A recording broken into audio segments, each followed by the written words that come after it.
Hi Capricorn, love reading tayo, kuha tayo ng ilang guidance advice, messages para sa inyo, usaping pag-ibig, relasyon, querida number 2, Charis. Patawaring nadadala si Moonchild sa kape ito. Hindi. Tayo po yung general reading ha. Just only take what resonate pa rin. Capricorn, kamusta ang inyong mga love life? Kuha tayo ng guidance no matter what your relationship status ngayon.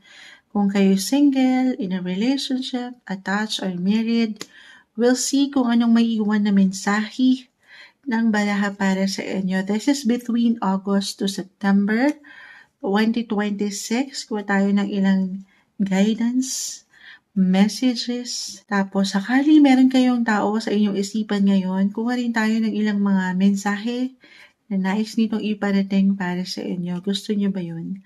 Kung kayo mga single at hindi naman kayo ready to mingle, yung messages hindi na kailangan mag-apply yung ilan, pero why not? Reversal naman yung energy natin eh.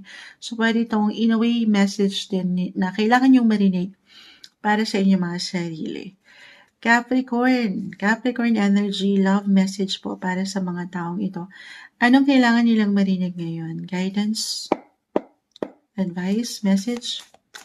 Capricorn, kamusta? Anong kailangan guidance ang kailangan nilang marinig?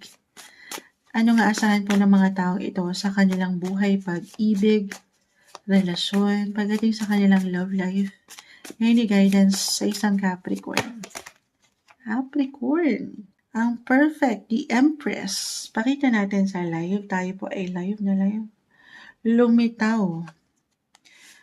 Of course, energy ni Venus. Venus, planet of beauty, love, attraction. At sisilipin natin, syempre, nasan si Venus ngayon? Since love reading tayo, ito po ipapasok ngayong buwan until next month to September sa inyong mga 10th house. Alam ko, love reading tayo, pero 10th house kasi, ito yung natural placement nyo. Capricorn, this is about your career. Alam ko love reading tayo, pero parang nagiging practical ata tayo dito, pero hindi. The Empress, maybe kailangan nating mabanggit ito, maring merong someone na i-impress sa inyo, sa inyong trabaho. Meron bang, usually, uso yan sa mga office, ano? Meron ba kayong kabiruan or nagbibiruan na ba sa opisina? Kung sino yung mga love team nyo dyan? Yung iba pa dyan, may asawa. May asawa. Sandali naman ha, ika-clarify natin. Pero this is about your professional connections. Okay? Or kung hindi mag-apply, wala talaga. Moonchild, single ako. Wala akong time sa love. Work lang talaga. Alam ko love reading tayo, pero maring merong someone na impress sa inyo. It could be your boss, a VIP. Ayan. Or why not? Maring mag-apply din naman yung romantic commitments, partnership, or tension. Para bang, baka hindi nyo lang napapaangat kasi nga nasa trabaho kayo eh. Napaka-practical, realistic yung buhay. Pero subukan nating hingan pa ng guidance ito. Na-excite na si Moonchild doon. Any guidance, Capricorn energy? Meron ba kayo? Meron ba? Sandali Ano kailangan marinig ng mga taong ito? Pagdating sa kanilang buhay, pag-ibig, relasyon, ngayon, any guidance, the Hermit, may pagkaseryoso, someone mature, love and light, yung energy, major arcana. Kung kayo nasa isang relasyon na, maaring kahit sa simpleng pag-uusap, plano, ideya, parang bang may kaliwanagan dyan eh. Parang once and for all, gusto yun ang bumuo ng pamilya, yes. Card of pregnancy si the Empress, pero hindi kailangan mag-apply para sa lahat. Tayo ay general reading at hindi po ako isang medical advisor. Simpleng card reader lang si Moonchild. Si Mars to eh. Ipapasok natin ang energy ni Mars, planet of energy, action. Tama ba si Moonchild? Yes, still currently ay nasa inyong mga 7th house of relationship, partnership, marriage, sign of Virgo. Virgo is about communication, and Mercury, ang planet ruler nito, ito ay nasa inyong mga 7th house din. So I feel tama nga yung na-mention ko patawarin minsan, no?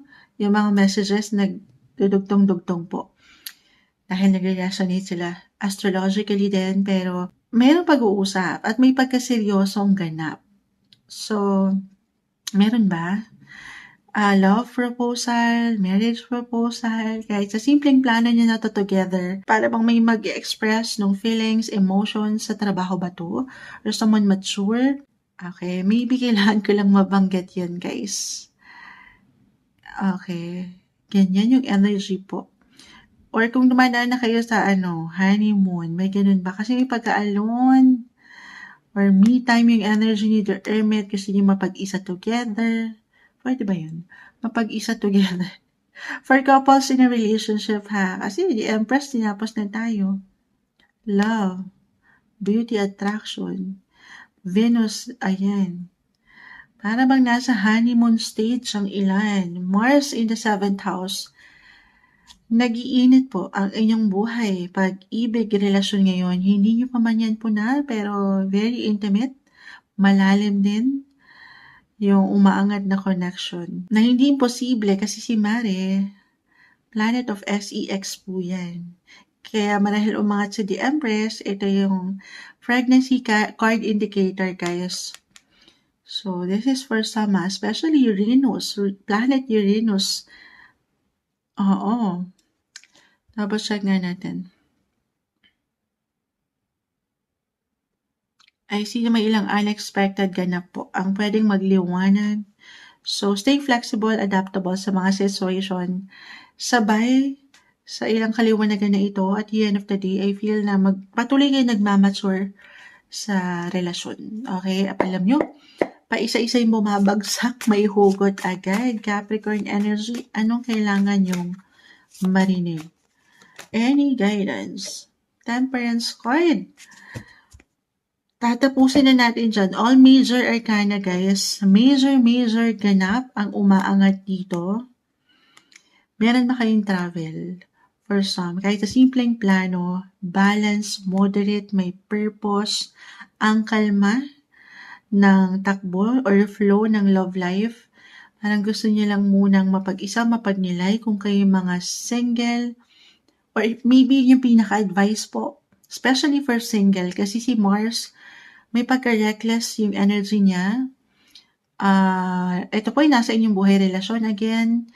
So, huwag kayong magpapadalos-dalos. Hindi magiging okay ang takbo ng love life kasi ang ganda nung nakikita natin. Maybe ito yung pinaka-advice na huwag lang magmamadali. For single ha, especially. At syempre naman, kailangan andito yung maturity at seryoso na. Or ito kasi pwede pong kusang umangat sa inyo na papasok na kayo sa isang relasyon or susunod na relasyon na may pang long term yung intention. Kumbaga papuntang kasalan, okay? Hindi yung pang madalian. Maybe a reminder for some Capricorn. Or kasi maaaring kusa nyo pong maramdaman to, okay? Na you will take relationships na more seriously than ever. Than ever. Saan galing yung than ever? Pero, pagtanggap to guys, go with the flow, have fun, enjoy. At tayo, maring may ilang major big events ganap ang parating since puro major arcana ang bumagsak sa inyo. August, September, yung guidance po na hiningi natin about your love life. Capricorn, anong kailangan marinig? Earth, as an earth sign.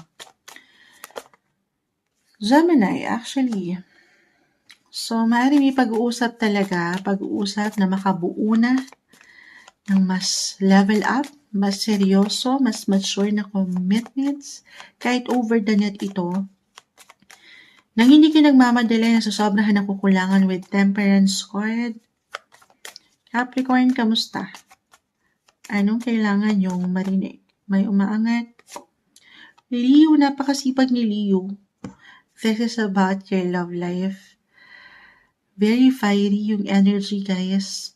Regardless po sa zodiac sign, Leo is in the 5th house po. The Empress umangat. So maybe for some, talagang merong pwedeng makabuo. So hindi isang medical advisor si Moonchild ha. Simpleng card reader lang tayo. Maaaring merong blessing, baby blessing na dumating. Kung hindi man ito sa inyo mismo, ay maaaring ito ay isa sa miyembro ng pamilya or malapit sa inyong puso.